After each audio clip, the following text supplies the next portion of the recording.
Welcome back, my Duelist friends, and happy Tuesday.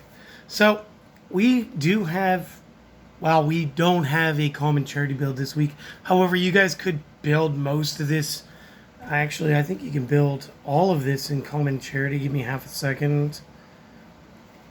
I think everything but one card in here comes in common charity. So, you could build this deck in common charity. The extra deck is negligible. We're using it for Pot of Extravagance, which again we got as a common with the Albaz Strike. So literally there's going to be 3 spots in this deck unless the one card came in as a common at some point that I'm unaware of, which is fantastic. Otherwise just run 3 more counters because it's time for counter fairies. So real quick, let's just get into the build. First up is going to be one of our deck masters this week, the Barrier Statue of the Heavens. And again, we're just going to run a single copy. 3 copies, Bountiful Artemis, because you can't, counter traps. Guiding Ariadne at 3, because again, this is going to be amazing. It's actually going to take away our costs. 3 copies of Honest. It's our battle trap. This will come in handy during the test hands. I'll show you guys exactly what I mean. And 3 copies, Minerva, Scholar of the Sky. This is it. This is your whole monster board. And again, I know in the past I used like Powered Valkyria. Doesn't matter. This is good enough. For our spells, we are going to be using the 3 copies of the Pot of Extravagance, 3 copies of the Sanctum of Parshath, and this is the card I'm talking about. Not sure if this ever came common or if this was just a super rare in this deck and then an ultra rare in the latest Ghosts from the Past. Is what it is. Just play it. But again, if you want to go common charity, yeah, guys, this could be Dark Bribes. Doesn't even matter. Or you guys could use 3 pots of Duality.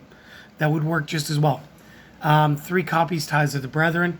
And this really helps us set up our initial board and get into the cards that we need to get into. The counter traps, and again, this is going to be the majority of our build now. We are going to want to have 3 copies, Cursed Seal, the Forbidden Spell. 3 copies, Drastic Drop-Off, which is just amazing. 3 copies of both Solemn Judgment and, of course, Solemn Strikes. 3 copies, Ultimate Providence. And again, I did promise we were going to be using this in more decks coming up. 3 copies, Double Exclusion. Guys, it's crazy. Play this deck. It's very fun. The extra deck is all links, guys. Half the time we're not going to be playing these because of the Pot of Extravagance. But I just picked up 15 of my favorites. So I got my 2 Apollouses, I got my Barricade, my Boral Sword, my IP, my Triple Cerberus, my Double Phoenix, my Double Unicorn, my Single Owl Mirage because I love it, and my double copies Underworld Goddess of the Closed World. Again, guys, just whatever you want to play here doesn't even matter. Should you play the Utopia 1 Strike? You could, maybe shouldn't. It is what it is. Guys, take a picture, screenshot, pause the video, make the notes, whatever you guys got to do. This is a 40 card build. And then real quick, we will go ahead and clean up the field, explain the stuff. And guys, if you were just here for the deck list, thank you so much for stopping by. It means everything. You guys, if you guys want to support us, like, comment, subscribe, all of the things. Share us with your friends, help us grow as a channel. Or again, maybe not interested in that, so don't. I'll just be happy if you enjoyed this and you go on and try to have a great day. Everybody else, we're going to explain what all the cards do here in a second. And if you guys want to see some test hands where we're basically just going to set up some plays, just check back tomorrow to see that, okay? Okay, so again, if you're just here for the deck list, have a wonderful day. If you were here for more, stay tuned. Alright, for those of you that stuck around, let's start with our main deck because again, the extra deck is Pot of Fodder. If you guys play these, it's going to be unlikely that you do. It's going to be unlikely that it's consistent. It is what it is. But I just decided I'd foil up and play my faves. So real quick, Barrier Statue of the Heavens. And again, for those of you who saw the Deck Master Monday, no monsters can be special summoned except light attribute monsters while this card remains face up. And again, we're going to be able to do this relatively quickly while setting up a defense mode. So we'll show you guys that during the test hands tomorrow. Bountiful Artemis, every time a counter trap is activated, when that card resolves, draw one card. So Artemis is going to help us dig through our deck and get more and more options. Ariadne has two effects. One is a pendulum, which is the one that we are more interested in, and then also as a monster. As a pendulum, we do not pay life points to activate counter traps, nor do we discard cards to activate the counter traps. This is where Ariadne is going to function best for us, is in a pendulum scale. As a monster, if this card is destroyed by battle or card effect, reveal 3 counter traps from the deck. The opponent chooses one for us to add to hand, shuffle the remaining cards back into our deck. We don't care, we want this effect too. But to get the most out of this card, we do want this in our pendulum scales. So in the back row off to the sides.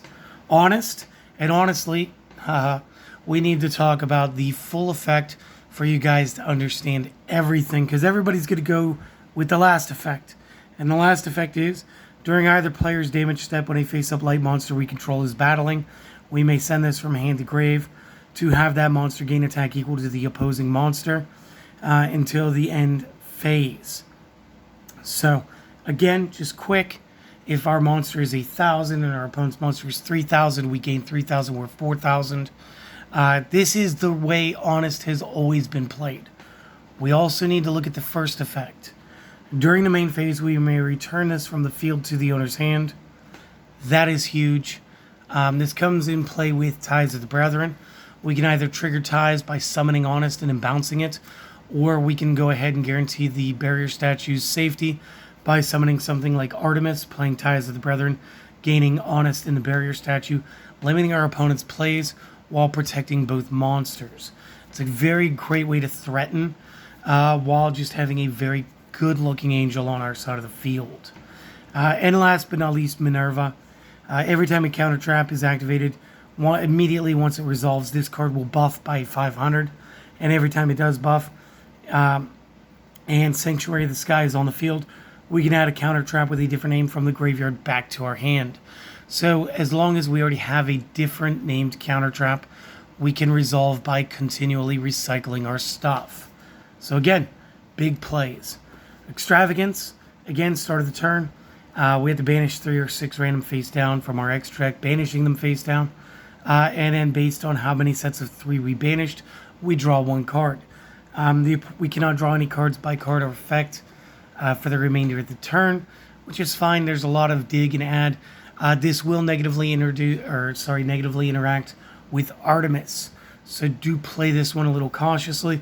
If you think that you're going to resolve heavily, then you're going to want Artemis to retain its effect. And if not, you'll do this and then threaten Artemis's resolutions during the opponent's turn. Very good.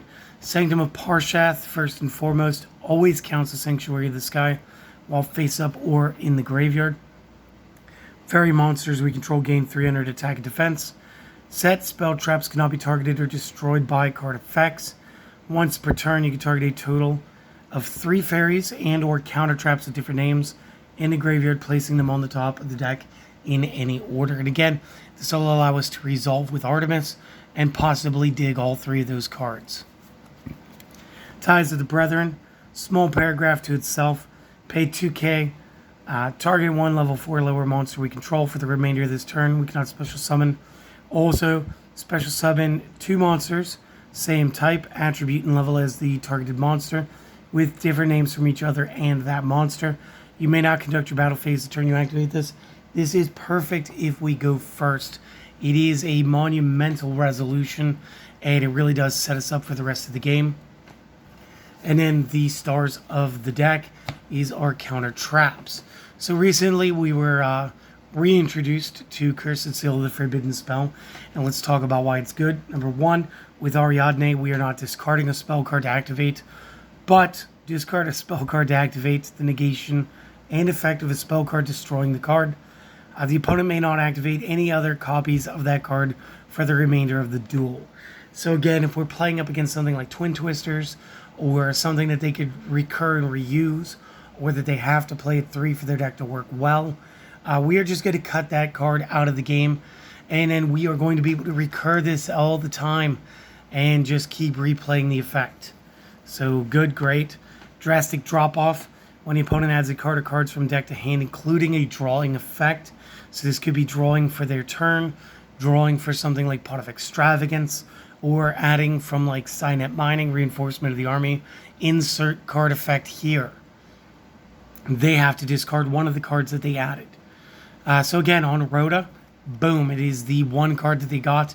Your search is now null, and it's fantastic. Solemn Judgment, you guys knew Solemn Judgment. Normally going to cost us half our life.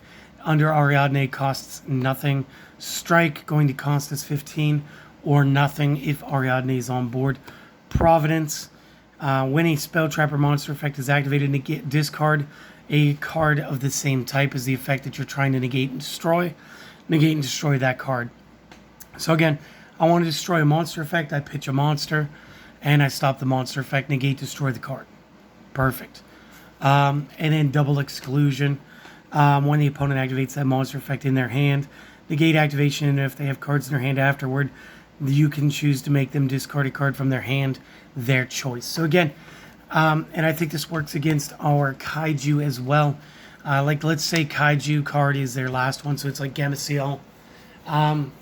They go to Gameciel our card, we double exclude, we negate the fact that they want a tribute to special summon. And again, since the cost was a tribute, we don't have to do that, I don't think. Maybe we still do.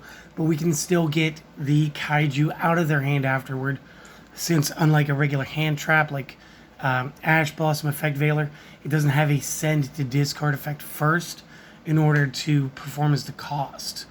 So we can still boot the Kaiju after the fact. And again, like I said, the whole extra deck is just Pot of Extravagance fodder. Some of it is stuff that you guys could play. Just wave through that one more time. And then wish you guys a great day. Hopefully we'll get to see you guys tomorrow. And we're going to do some test hands and like really show the interactions rather than just talking about them. So see you then, my friends. Peace.